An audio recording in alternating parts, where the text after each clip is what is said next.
nongeye kukwifuriza ibihe byiza. Njyewe ndi Musoni Flavier, nongeye kugushimira cyane uburyo tubana muri iyi gahunda yo kwiga ijambo ry'Imana kuri Trust and Obey channel. Reka muri uyu mwanya nongere nkwishimire cyane kandi nkurarikira icyigisho cyiza tugiye kwigana gifite insanganyamatsiko ivuga ngo intambara y'amajambo. Intambara y'amajambo. Nshuti yanjye, nagira ngo mbere yuko tujya mbere tubanze dusenge. Witeka Mana nziza, izina ryawe rihabwe icyubahiro. Wowe ufite ubushobozi, wowe uri mu ijuru kandi itegeko ryawe rikaba rigenzura ibintu byose. Mu isi ukaba warayiremye kandi naho ukahashyira amategeko yawe n'ijambo ryawe kugira ngo bizamure inyoko muntu n'imitekerereze yayo babashe kumva ibyawe n'ububasha bwawe n'ubushake bwawe. Muri uyu mwanya rero ubwo tugiye kwiga ibyanditswe byera, ngwino ubane natwe kugira ngo uduhe amatwi yumva icyo ijambo ryawe rivuga, kugira ngo bituzamure bitumenyeshe imigambi yawe, biduhumure amaso bitwereke ibiri imbere kandi biduhambure amaguru kugira ngo tubashe gukomeza urugendo rwo kwizera nta kituziga, kandi imitima yacu ihambukire kukuramya kuko ari we Mana yonyine dukesha kubaho. Tubisabye mu izina rya Yesu, amen. Mwene data, wowe nk'uko nabikubwiye tugiye kwigana icyigisho cyiza gifite insanganyamatsiko ivuga ngo intambara y'amajambo. Buriya intambara ni intambara, gusa buri intambara yose mbere yuko igera ku rwego rwayo rwa nyuma habanza gutegurwa intambara zitandukanye, harimo intambara z'amajambo. Uruhande rumwe rugatanga disikuru, urundi narwo rugatanga disikuru, hakabamo kuvuguruzanya n'iki. Mu isi hagiye haba intambara nyinshi z'ibihugu by'ibihangange, ndetse izo ntambara zigatangizwa n'amajambo atandukanye yagiye avugwa n'abantu bakomeye, ariko ku musozo iyo ntambara ikerura ikaba guterana amasasu cyangwa n'ibindi byose. Mu buryo bwa mwuka rero nabwo tugiye kureba intambara y'amajambo. Ijambo ry'Imana ritubwira ngo iki? Zaburi 33:4, Bibiliya iravuga ngo kuko ijambo ry'Uwiteka ritunganye, imirimo ye yose ayikorana umurava, akunda gukiranuka n'imanza zitabera, isi yuzuye imbabazi z'Uwiteka. Ijambo ry'Uwiteka niryo ryaremye ijuru, umwuka wo mu kanwa ke niwo waremye ingabo zo muri ryo zose. Mu magambo make, hano Bibiliya irimo iratwereka yuko ijambo ry'Uwiteka ritunganye, kandi bakagaruka bakatwereka ko iri jambo ari ryo ryaremye. Kubera iki? Bibiliya itubwira yuko Imana yavugaga bikaba, yategeka bigakomera. Ijambo ry'Imana riratangaje. Uramutse urebye muri Yohana igice cya mbere, ubutumwa bwiza bwa Yesu uko bwanditswe na Yohana igice cya mbere, Bibiliya itugaragariza ikintu gikomeye. Umurongo wa mbere, igice cya mbere, Bibiliya iravuga ngo mbere na mbere hariho jambo, jambo yahoranye n'Imana kandi jambo yari Imana. Uwo yahoranye n'Imana mbere na mbere, ibintu byose niwe wabiremye, ndetse mu byaremwe byose nta na kimwe kitaremwe nawe. Muri we harimo ubugingo, kandi ubwo bugingo bwari umucyo w'abantu. Mu magambo make, nshuti zanjye, nagira ngo mbabwire yuko dutangiye batubwira ko ijambo ry'Uwiteka ritunganye ari ryo ryaremye. Noneho kandi Yohana ahise atwerurira yuko niba dushaka neza kumenya ijambo ry'Imana, dukwiye kumenya ko ijambo ry'Imana na Yesu ntushobora kubitandukanya. Ntushobora kuvuga ngo Yesu ari ukwe n'ijambo rye rirukwe.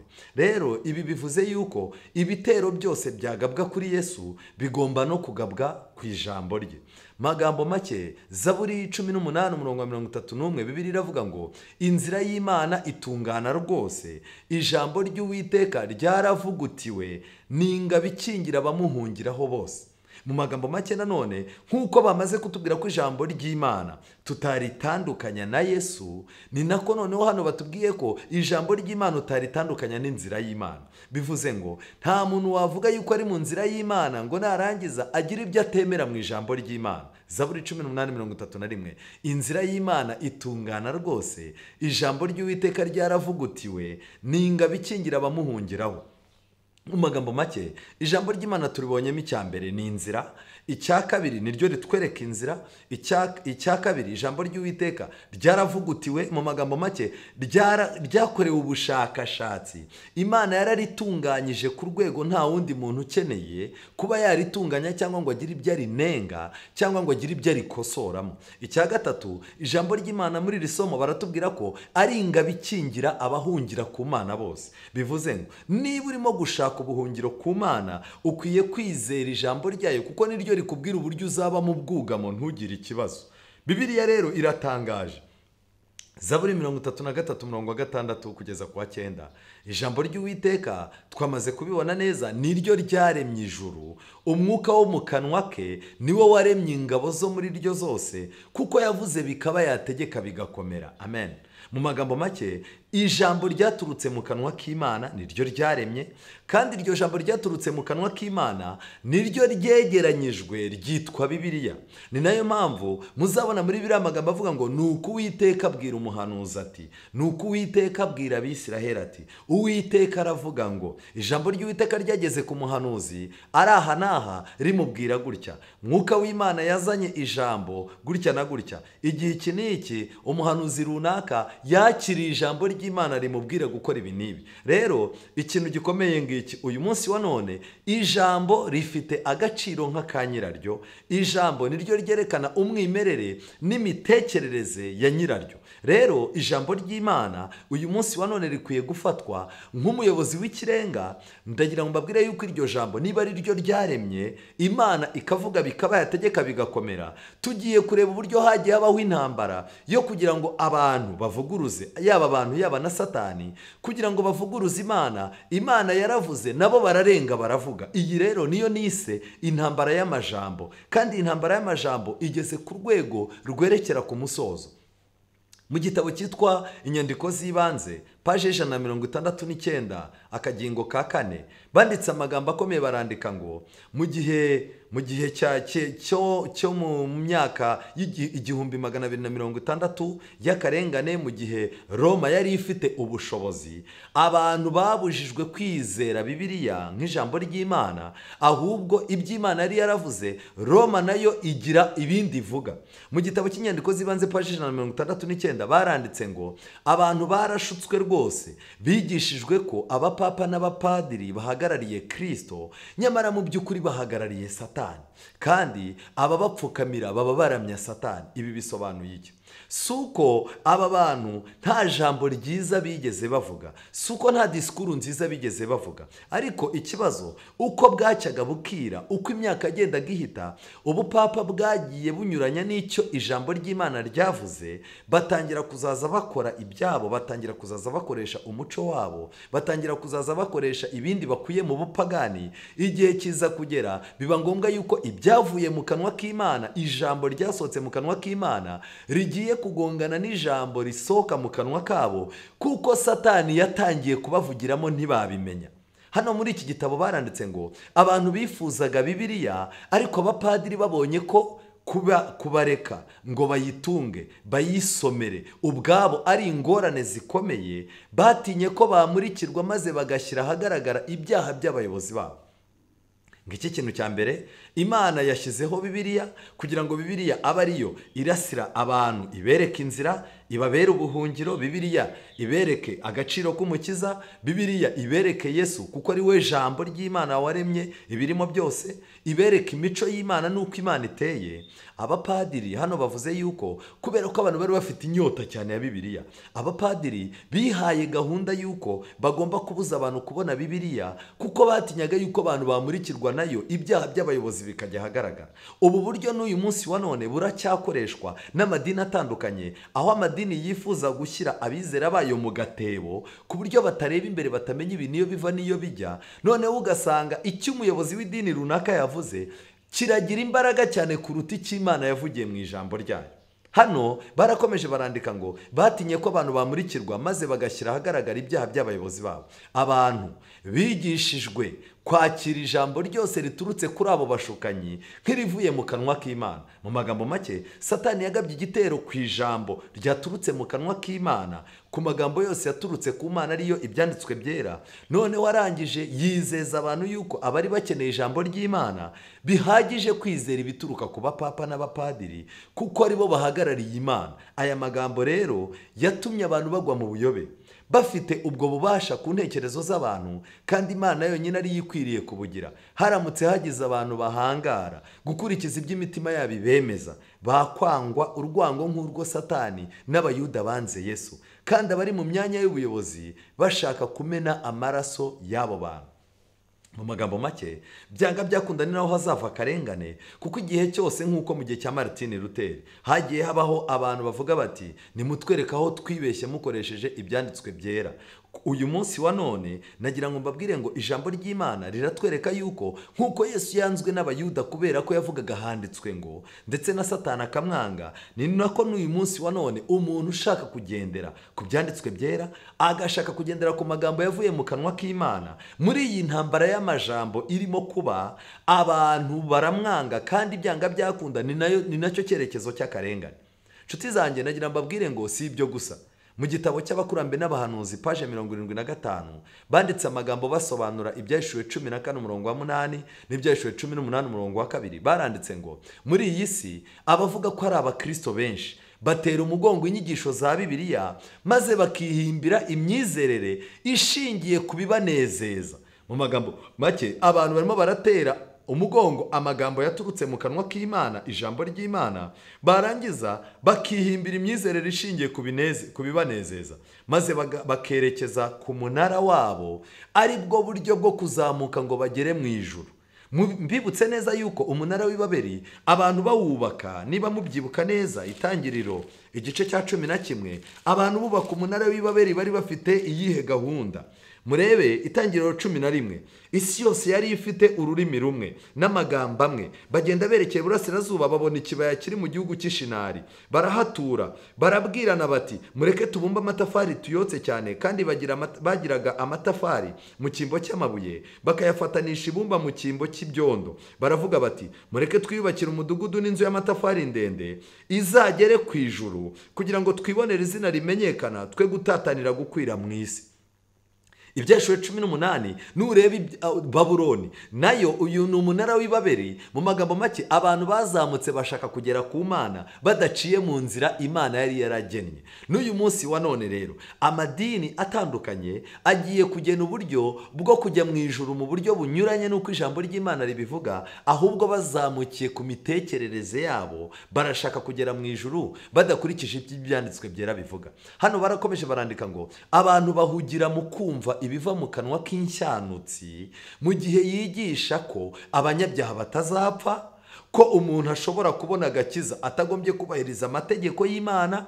Ese nshuti zanjye, abantu b'inshanutsi, abantu bazi kuvuga neza, baratoranyijwe, yego baratoranyijwe, kandi barimo barigisha inyigisho za mbere ni inyigisho zivuga ko abanyabyaha batazapfa ntacyo bazaba, zirimo zirigishwa n'abantu b'abahanga bazi kuvuga neza. Aya magambo mu by'ukuri ntabwo yaturutse mu kanwa k'Imana, ndaje mbereka aho yakomotse. Aba bantu kandi bavuga yuko umuntu ashobora kubona agakiza atagombye kubahiriza amategeko, niba abavuga ko ari abayoboke ba Kristo bemeraga urugero rw'Imana, byatuma bagira ubumwe. Ariko igihe cyose ubwenge bw'umuntu buzasumbishwa ijambo ry'Imana rizira inenge, ntihazabura kubaho kwicamo ibice no kutumvikana. Mu magambo make, impamvu uyu munsi wa none hari amadini menshi, ijambo ry'Imana abantu bararyanze, ahubwo abantu bateze amatwi amajambo arimo kuva mu bayobozi b'amadini, amajambo arimo kuva mu bantu b'inshanutsi bazi gucurika Bibiliya ku buryo abantu batamenya kumenya gutandukanya ukuri n'ibinyoma. Hano baranditse ngo urudubi rw'amakimbirane adashira biriho n'udutsiko bigaragaza Babuloni. Uko hari udutsiko tw'amadini, hakaba urudubi rw'inyigisho n'amakimbirane adashira mu madini, ibi byerekana Babuloni ariyo ubuhanuzi bwagaragaje ko ari amatorero yo mu minsi y'imperuka akunda iby'isi. Mu magambo make, ikosa rikomeye Babuloni ikora nta rindi ni ukwanga ijambo ry'Imana ryaturutse mu kanwa kayo, ahubwo abantu bagatega amatwi ibyavuye mu kanwa k'abayobozi b'amadini nk'aho ari ibyavuye ku Mana nyirizina. Intambara y'amajambo. Nshuti yanjye, muri iki gitabo kandi cy'abakurambere n'abahanuzi paje 135 mu gitabo kiri soft, nicyo ndimo gukoresha, baranditse ngo umuntu wese utinya kandi agahindishwa umushyitsi no gushaka agakiza ke bwite yaratoranijwe. Imana ntabwo uyu munsi wa none mu madini atandukanye irimo gutora abantu biyemera, abantu bagendera ku bitekerezo by'abayobozi babo bababwira bitanditse mu byanditswe byera, ahubwo Imana umuntu wese urwana n'agakiza ke, akavuga ati Mana uzampe kukumenya, uzampe kuguhingukaho. Uyu muntu akaba asenga mu gitondo na nimugoroba, agafata ibyanditswe byera akabwira Imana ati nyigisha ukuri kugira ngo ntazarimbuka. Uyu muntu agakiza ke yaratoranijwe kandi azahinguka mu kuri. Umuntu wese wambara intwaro maze akarwana intambara nziza yo kwizera nawe ari mu batowe. Ni ukuvuga ngo abantu ba mbere batowe ni abantu bahindira umushyitsi kandi bahora bashaka agakiza kabo bwite, batagendera ku bandi, batagendera ku bayobozi, ahubwo agahora yumva agakiza ke kamureba kandi nta wundi wamufashamo kugira ngo abyarwe ubwa kabiri cyangwa se ababarirwe ibyaha. Uyu muntu yaratoranijwe. Undi watoranijwe ni umuntu uzi ko ubukristo, gukiranuka, agakiza ari intambara, akaba yambara intwaro akarwana intambara nziza yo kwizera. Uyu nawe yaratowe. Hatoranijwe kandi uhora ari maso asenga. Abantu bahora bari maso kandi basenga, aba nabo Imana yarabatoranyije. Aba bantu bahora bari maso basenga, akarondora mu byanditswe byera kandi agahunga ibishuko. Uyu nawe yaratoranijwe. Umuntu ushoka ashaka mu byanditswe byera, yarangiza agasenga, agahora ari maso kandi agahunga ibishuko. Ntiyishyire mu bishuko ngo ngewe narara mbyinana n'ababyina sincumure, nshobora kwirirwana n'abasambana sinsambane, nshobora gukora ibi n'ibi kandi sinkora ibi. Ahubwo umuntu agahora yumva afite impungenge ko atarinzwe n'Imana n'ijambo ryayo, adashobora gukira. Undi muntu watoranijwe ninde? Hatoranyijwe umuntu uhorana kwizera kandi akumvira ijambo ryose riva mu kanwa k'Imana. Umuntu wizera akubaka ibitekerezo bye ku ijambo ry'Imana.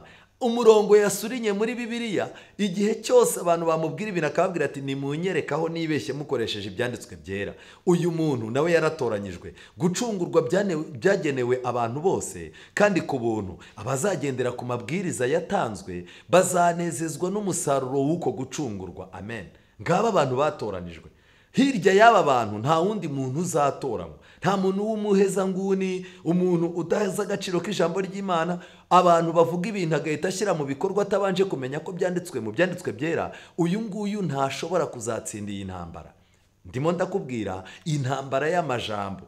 Intambara y'amajambo kandi ikoresha iki? Intambara y'amajambo ntabwo umuntu ayikemuza amarangamutima, ntabwo ureba umuntu ngo urebe uko yambaye n'imyaka afite n'icyubahiro afite uvuge ngo aravuga ukuri. Oya, ugomba kuba ufite amatwi yumva iby'umwuka bw'iri torero kugira ngo utandukanye ijambo rivuzwe, isano rifitanye n'ijambo Imana yavuze, iryo sano iryo ari ryo. Kubara 23:12, igihe Balamu yahamagarwaga na Balaki kugira ngo ajye kuvuma Abisiraheli, Balamu akigerageza kugira ubwenge, gushyira ubwenge ku gihe, umurongo wa 12 w'igice cya 23, Balamu yasubije Balaki aramusubiza ati ibyo Uwiteka ashyize mu kanwa kanjye sinkwiriye kwirinda akaba ari byo mvuga. Mu by'ukuri abanyamadini benshi, amadini yabo atangira bavuga bati twebwe iri dini ryacu dutangiye, ibintu biri mu kanwa k'Imana byonyine nibyo tuzavuga, ntabwo twanyuranya n'ijambo ry'Imana. Ari nayo mpamvu wenda tuvuye mu rindi dini dushinze iryacu. Ariko birangira bimeze gute? Birangira n'ubundi bameze nka Balamu, batangiye gutega ubwoko bw'Imana imitego izatuma butagera i Kanani. Mbega uburyo uyu munsi wa none ukeneye amatwi, ukeneye kumva, ukeneye gushishoza kandi ukeneye gusoma. Ijambo ry'Imana riratangaje. Dukwiye kwirinda gutandukana n'icyo Imana yavuze. Rero muri iki gitabo cy'abakurambere n'abahanuzi nicyo nibanzemo, page 135, igitabo kiri soft, baranditse ngo umuntu wese utinya kandi agahindishwa umushyitsi no gushaka agakiza ke yaratoranijwe. Amen. Aba bantu rero batoranijwe, nawe ukwiye kubamo. Ariko umuntu wese ushyira ijambo ry'Imana ku ruhande ntabwo yatoranijwe. Itangirira igice cya 3 hatangiye muri Edeni intambara y'amajambo. Ngira ngo murabyibuka mu itangiriro igice cya 3 umurongo wa 1, inzoka yoshya Eva. Inzoka yarushaga uburiganya inyamaswa zo mu ishyamba zose Uwiteka Imana yaremye. Ibaza uwo mugore iti ni ukuri koko Imana yaravuze iti ntimuzarye ku giti cyose cyo muri iyi ngobyi? Uwo mugore arayisubiza ati imbuto z'ibiti byo muri iyi ngobyi twemererwa kuzirya, keretse imbuto z'igiti kiri hagati y'ingobyi n'iz'Imana yatubwiye iti ntimuzazirye, ntimuzazikoreho mutazapfa. Iyo nzoka ibwira umugore iti gupfa ntimuzapfa, kuko Imana izi yuko ku munsi mwaziriye amaso yanyu azahweza mugahindurwa nk'Imana mukamenya icyiza n'ikibi. Imana yavuze, yabwiye Adamu na Eva Satani nawe aragarutse, nawe avuze ijambo. None nagira ngo mbabaze, muri Edeni ari ijambo Imana yari yababwiye n'iryo Satani yavuze, iryabyaye umusaruro ni irihe? Ni ijambo ry'inzoka. Uyu munsi wa none rero nagira ngo mbabwire ngo abantu benshi bavumbura mu Bibiliyamo ibintu bavuga ngo ntago bisobanutse. Bibiliya ntibayizere yose nk'ijambo ry'Imana ryahumetswe, bazisanga barimo gushyira mu bikorwa iby'ikiyoka cyababwiye byanga byakunda.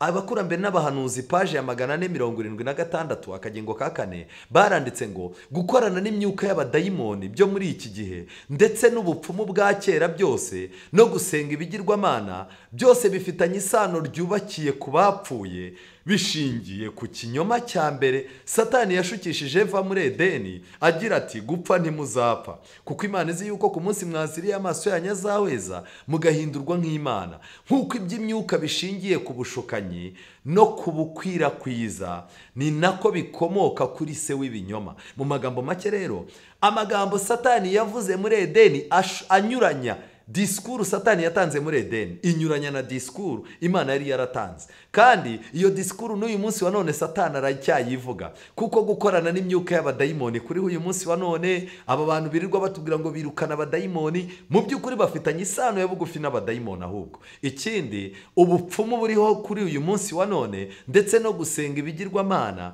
ibi bintu bifitanye isano na disikuru Satani yavuze. Mu magambo make, n'uyu munsi wa none abantu Imana irimo iravugira mu ijambo ryayo, ariko tubonye neza yuko n'ikiyoka kikirimo kuvuga. Bese nshuti zanjye, iyi ntambara y'amajambo turafata imyanzuro yo kugira uwo twumva n'uwo tutumva gute imbere yacu ahangaha. Nshuti zanjye, twihuta, mu gitabo cy'intambara ikomeye, ni igitabo nkunda, paje 394, ni icyigisho cya 34, baranditse ngo Satani amaze igihe kirekire ategura igitero simusiga cyo kuyobya abari mu isi. Satani amaze igihe kirekire ategura igitero simusiga cyo kuyobya abari mu isi. Urufatiro rw'umurimo we rwatangijwe amagambo yabwiye Eva mu murima wa Edeni ati ni ukuri gupfa ntimuzapfa. Mu magambo make, urufatiro rw'amagambo y'ibinyoma Satani arimo kuvuga muri no minsi rwatangijwe n'ikiganiro yagiranye na Eva. Umunsi mwakiriye amaso yanyu azahweza mumere nk'Imana maze mumenye icyiza n'ikibi. Buhoro buhoro akomeza gutegura inzira z'igishuko kiruta ibindi, abinyujije mu myuka iyobya. Ntaragera ku musozo w'ibyo yateguye, ariko azawugeraho muri iki gihe gito gisigaye. Mu magambo make, umushinga Satani yatangije wo kuvuga ibintu mu kanwa ke agatanga ijambo rinyuranye n'iry'Imana yatanze, kandi mu matwi y'abantu rikaryoha kuruta iry'Imana yavuze, ku musozo w'ibyo yateguye ntarabigeraho, ariko azawugeraho muri iki gihe gito gisigaye. Iki gihe gito rero gisigaye, abantu bagiye gucanganyukirwa. Hakenewe imbaraga iduha ubushobozi bwo kumenya gutandukanya amatwi yacu, ijwi ari bwumve, no gutandukanya akanwa karimo kuvuga kariko. Ibyeshuwe 13, haduka inyamaswa ivuye mu nyanja. Mbega uburyo Satani ari umuhanga kandi akora. Hirya yo kuvuga ku ikiyoka, Satani yakomeje gushaka uburyo yaganiriza imitima y'abantu avuze mu bundi buryo. Umurongo wa mbere, Ibyeshuwe 13, ngihagarara ku musenyi wo ku nyanja, ngiye kubona mbona inyamaswa iva mu nyanja ifite amahembe 10 n'imitwe 7. Ku mahembe yayo hariho ibisingo 10, no ku mitwe yayo hariho amazina yo gutuka Imana. Iyo nyamaswa nabonye yasaga n'ingwe, amajanja yayo yasaga n'aya aruko, akanwa kayo kasaga n'ak'intare. Cya kiyoka kiyiha imbaraga zacyo n'intebe yacyo y'ubwami n'ubutware bukomeye. Murabizi neza tekinike intare ikoresha, nuko intare iratontoma utunyamaswa twose tw'utunyabwoba tugata kontrole, noneho igatoranyamo utwiri burye. Uyu munsi wa none najya mbabwire ngo ubu bwami bwavugwaga hano ni ubwami bwa Roma, kandi najya mbabwire ngo Roma ifite uburyo bwo gusa n'ingwe, ku buryo byanga byakunda ifite uburyo bwayo butuje, ariko bw'imikorere ituje ariko y'ubugome no kwiyoberanya. Ikaba ifite amajanja nk'ayaruko yo gushwanyaguza ibyishatse ikabikomeza, ibyidashatse ikabishwanyuza, ariko nanone ifite akanwa kayo kasaga n'ak'intare. Mu magambo make, Satani yishimiye ko yavugira muri ubu bwami bw'abaromani, kubera yuko butonoma nk'intare, bukoresha iterabwoba, kandi ibihugu by'ibinyabwoba byisanga biri mu murongo wa Roma. cya kiyoka rero cyayihaye imbaraga zacyo n'intebe yacyo y'ubwami n'ubutware bukomeye. Nuko mbona umwe mu mitwe yayo usa n'ukomeretse uruguma rwica, ariko urwo ruguma rwawishe rurakira. Aya ni amateka ya Roma. Abari mu isi yose bakurikira iyo nyamaswa bayitangarira, baramya icyo kiyoka kuko cyahaye iyo nyamaswa ubutware bwacyo. Baramya n'iyo nyamaswa bati, ninde uhwanye n'iyi nyamaswa kandi ninde ubasha kuyirwanya? Ihabwa akanwa kavuga ibikomeye n'ibyo gutuka Imana. Mu magambo make, muri Roma Satani yakurikije ibyanditswe byayo, ibitabo byayo, gahunda zayo, serivisi zayo, imisengere yayo. Satani abona ashobora kuza nanone akayivugiramo. Kubw'ibyo rero uyu munsi wa none, hirya y'ibyo Satani yavugiye muri Edeni, dufite ibintu byinshi byavuzwe na Roma. Kubera ko yahawe akanwa kavuga ibikomeye n'ibyo gutuka Imana, hari bimwe bituka Imana, atari ugutuka Imana ku mugaragaro gutya, ahubwo bituka ijambo ry'Imana, bitesha agaciro icyo Kristo yakoze, bitesha agaciro icyo Bibiliya ivuga. Noneho ugasanga Satani arimo arayicamo. Uyu munsi wa none miliyoni nyinshi batega amatwi ibintu byavuzwe na Roma, ibintu bivugwa na Vatikani, nk'aho ari Imana irimo kuvugira muri Vatikani mo imbere.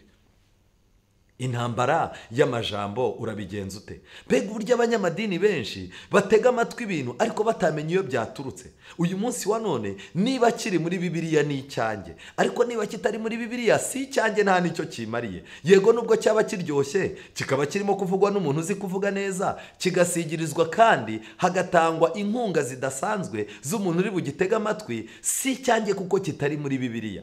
Itoze kurwana iyi ntambara y'amajambo, wihe umuntu umwe ugomba kumvira. Ese urumvira Imana, urumvira ikiyoka, cyangwa urumvira iyi nyamaswa turimo gusoma?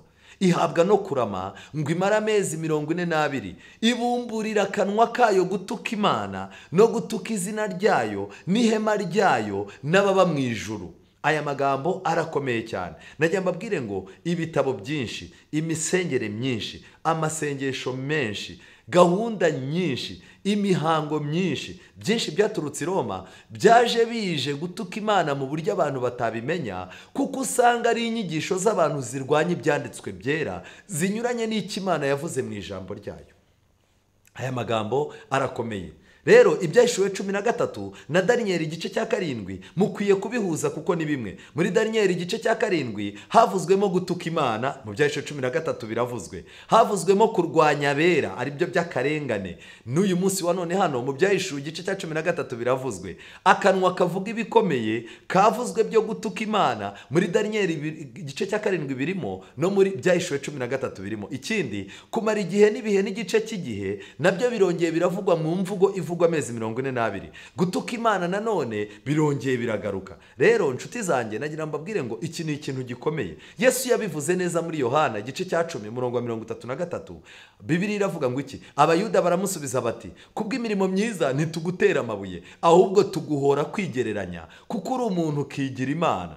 Aya magambo arakomeye. Kwigira Imana, Abisiraheli mu gihe cya Yesu ntago bashakaga umuntu wigira Imana. Ariko uyu munsi wa none nagira ngo mbabwire yuko ubupapa bwiswe ambasaderi w'isi n'ijuru, kandi nanone bwitwa Imana mu bundi buryo bw'amarenga, ariko abantu nta kintu barimo kuvugaho. Luka 5:21 haranditswe ngo, abanditsi n'abafarisayo batangira kwiburanya bati, uyu ninde wigereranije? Ninde ushobora kubabarira ibyaha uretse Imana yonyine? Kristo yababariraga ibyaha, abantu ntibabyemere. Ariko uyu munsi wa none nagira mbabwire ngo Vatikani, Roma yateguye uburyo bwo kubabarira abantu ibyaha, kugeza ubwo hateguwe n'icyitwa indulgensiya, urupapuro rwaguhaga uburenganzira bwo kubabarirwa ibyaha wakoze, ibyo urimo gukora n'ibyo uteganya kuzakora.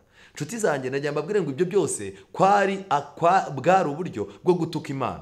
Akanwa kavuga ibikomeye n'ibyo gutuka Imana rero mu gitabo cya Daniyeli n'ibyahishuwe cyanditswe na Uriya Smith, paje ya 421. Kuri icyo gitabo baranditse ngo umupadiri, banditse amagambo akomeye ngo umupadiri ari mu mwanya w'umukiza ubwe igihe avuga ati, ndakubabariye. Ababarira umuntu icyaha. Kubabarira icyaha nibura kimwe bisaba ko haba Imana ishobora byose, ariko icyo Imana ishobora gukora kubw'uko ishobora byose, umupadiri abasha kugikora avuze ngo ndakubabariye. Inosenti wa gatatu yaranditse ati, mu by'ukuri urebye imirimo ikomeye kandi itangaje abapadiri bakora, ntabwo bikabije kuvuga ko abapadiri ari Imana nyinshi. aya magambo bayashyizemo muri iki gitabo cya Daniyeli n'ibyahishuwe berekana uburyo Roma yari yarazambije iby'Imana. Abi nibyo bita gutuka Imana. Aya magambo yanditswe mu gitabo cyitwa Dignity and Duties. Rero nshuti zanjye nagira mbabwire andi magambo akomeye ari muri icyo gitabo. Baranditse ngo muri ubwo buryo umupadiri mu buryo runaka ashobora kwitwa umuremyi w'umuremyi we. Mutagatifu Bernardine w'Isiyena yaravuze ati ububasha bw'umupadiri ni ububasha bw'umuntu ufite ubumana, kubera ko guhindura umugati umubiri wa Yezu Kristo bisaba ububasha bungana n'ubwo kurema isi. Mu magambo make bari barimo kuvuga yuko umupadiri ari mugenzi w'Imana, kubera yuko ububasha Imana yakoresheje irema isi ari bwo umupadiri akoresha arema mu bintu bigendanye n'imihango ya kiliziya. Nshuti zanjye rero ubu bwose bwari uburyo bwo kurwanya ibyavuye mu kanwa k'Imana. Mu gitabo cy'ibyigisho 16:13 nanone hagaragara indi ntambara hirya y'iyi ntambara y'amajambo. Ibyigisho 16:13 tuhasoma amagambo avuga ngo nuko mbona mu kanwa ka cya kiyoka no mu kanwa ka ya nyamaswa no mu kanwa ka wa muhanuzi w'ibinyoma havamo imyuka itatu mibi isa n'ibikeri.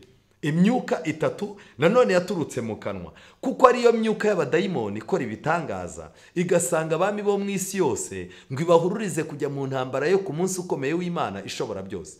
Iyi myuka y'abadayimoni irimo irasohoka mu kanwa k'abavugabutumwa batandukanye ndetse no mu kanwa ka systeme zitandukanye z'isi n'abanyapolitike b'isi. Ariko ibi byose bigendereye iki? Kurwanya amagambo yavuzwe n'Imana mu ijambo ryayo. Rero nshuti zanjye nakubwiraga ngo turimo turarwana intambara y'amajambo. Ukeneye, hari amajambo menshi. Hari amajambo yaturutse mu kanwa k'ikiyoka, hari amajambo yaturutse mu kanwa k'inzoka muri Edeni, akanwa k'inyamaswa, akanwa k'umuhanuzi w'ibinyoma, akanwa k'inyamaswa n'ikiyoka. Aba bose barimo baravuga kugira ngo bazimangatanye ibintu Imana yivugiye mu ijambo ryayo. None ikibazo ngiki, ninde turi butega amatwi?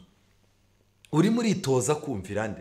Ese imyanzuro ufata, ubuzima bwawe, uburyo ubayeho, ubona wumvira nde? Amatwi yawe aryoherwa n'ibiturutse he? Biturutse mu byanditswe byera cyangwa ibiturutse muri izi systeme zose turimo kwerekana? Yesaya 30:21 Bibiliya iravuga ngo kandi nimujya kunyura iburyo cyangwa ibumoso amatwi yawe azajya yumva ijambo riguturutse inyuma rivuga riti iyi niyo nzira muba ariyo mukomeza. Amen.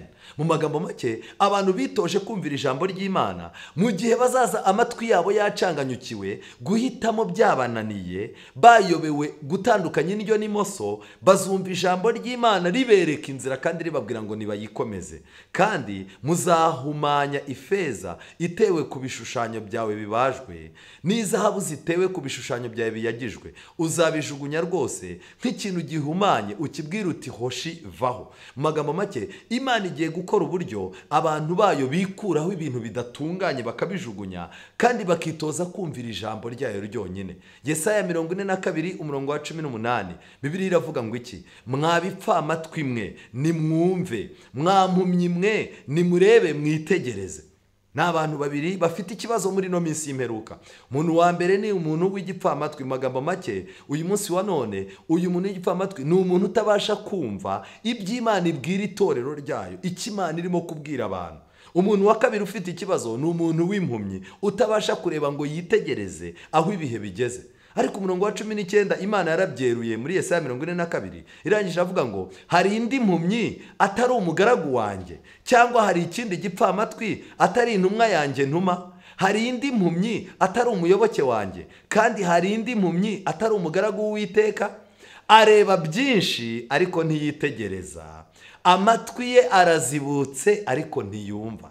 Dufite abantu benshi bakurikiye Imana, bafashe Bibiliya mu biganza byabo, bavuga yuko ari abagaragu b'Imana, ariko Imana irimo irabashinja iki cyaha, icyaha cyo kuba ibipfamatwi n'icyaha cyo kuba impumyi ntibitegereze. Kubera iki?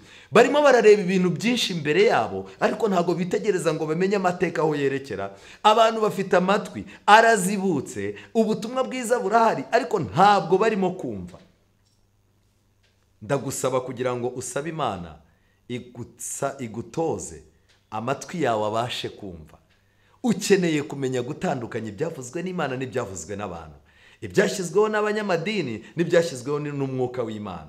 Ukeneye kumenya gutandukanya igihe imyuka itatu isa n'ibinyoma uyu munsi wa none yamaze guhura, kuko Babuloni irakomeye. Noneho iyi myuka itatu isa n'ibinyoma irimo gukora ibitangaza, ndetse igakorera muri za politike z'isi, yarangiza igakorera no mu bigendanye n'ivugabutumwa, mu bigendanye no kuyobya abantu mu buryo bwo gucurika Bibiliya. Nshuti zanjye, niba urimo kubibona, amategeko y'isi arimo aravugururwa, abanyapolitike bafite imbaraga zirimo kubasunika batazi izo arizo, zirimo kubafatisha imyanzuro mu buryo bwihuse batazi ibyo ari byo. Abanyamadini barimo barasunikwa n'imbaraga zituma barara amajoro, bakamara iminsi 40 cyangwa iminsi 100 batarya, batanashonje, bitewe nuko hari izindi mbaraga zirimo kubasunika. Izo mbaraga zirimo zirabongorera ibintu binyuranye n'iki byanditswe byera bivuga, ariko usanga abantu kuri social media barimo gukurikirana abo bantu bayoborwa n'imbaraga. Reka mbabwire, imyuka itatu isa n'ibikeri yatangiye gukora. Abantu barimo barahuzagurika, amatwi yabo bananiwe guhitamo icyo bafata n'icyo bareka. Ariko ndagira ngo nkubwire, iyi ntambaro y'amajambo, amajambo akomoka mu kanwa k'imyuka itatu isa n'ibikeri, amajambo arimo gukomoka mu kanwa ka Roma ku muhanuzi w'ibinyoma, amajambo arimo guturuka mu kanwa k'ikiyoko uyu munsi wa none, ntabwo akwiye gusimbura icyo Imana yavuze mu byanditswe byera. Ndagukangurira kwiga ibyanditswe byera uturutse mu itangiro kugeza mu byahishuwe, kandi igitabo cya Daniel n'ibyahishuwe kiba igitabo ukunda, kuko cyiteguye kuguhumura. Birababaje kuba abantu biyita ko ari abantu b'Imana, abantu bita ko ari abagaragu b'Imana, abantu bita ko ari abakozi b'Imana, arizo mpumyi, barimo barareba ibintu byinshi ariko ntibitegereza. Amatwi yabo arimo arumva ibintu byinshi ariko ntibabasha kumva ngo basobanukirwe. Nimureke Mwuka Wera dusobanurire, kandi iyi ntambara ndakurarikira kuzayitsinda. Abantu barimo kwitoza kumva ijwi ry'Imana mu byanditswe byera, ni nabo bazumva ryajwi, kandi nabo bazagira ububasha bwo gutandukanya icyo Imana ivuze n'ikinyamaswa zirimo kuvuga. Ndakwifuriza cyane kumenya ububasha bwawe Imana igushakaho bwo gutandukanya ukuri n'ikinyoma, kandi Mwuka Wera aguha imbaraga zo gukunda ibyanditswe byera. Itara ry'Imana rikumurikire kugira ngo usobanukirwe icyo Bibiliya ivuga. Nicyo cyifuzo cyanjye, kandi reka kibe icyifuzo cyawe, mu izina rya Yesu, amen. Dusenge. Uwiteka Mana nziza, izina ryawe rihabwe icyubahiro. Twongeye kugushimira urukundo wadukunze, udukunda, kandi uko uzakomeza kudukunda. Waduhaye ubwenge bitewe n'ijambo ryawe, kandi wavuze yuko intama zawe zikuzi kandi nawe uzizi, zizi ijwi ryawe, kandi nawe amajwi yazo ukaba uyazi. Reka uyu mwanya udutoze kumvira ijwi ryawe mu byanditswe byera. Uturinde ikintu icyo ari cyo cyose cyadushyira ku ruhande. Uduhe kwikomeza ku byanditswe byera biba umurinzi wacu. Kandi igihe nk'iki ngiki, ubwo abanyapolitike b'isi barimo kuvuga ibigendanye no gutegeka iby'imyizerere, ubwo abanyamadini barimo gukoreshwa n'imbaraga utamenya aho zivuye, ubwo abantu barimo kumenya gutandukanya ukuri n'ikinyoma byabananiye, ubwo hari amajwi menshi arimo kubwira abantu kandi amatwi yabo ari make kandi umutima nta mukeneye gufata umwanzuro. Reka ijambo ryawe ritwereka aho tunyura, ritwereka imyanzuro myiza dufata, kandi iyo myanzuro ibi yacu by'iteka ryose. Tubisabye mu izina rya Yesu, amen.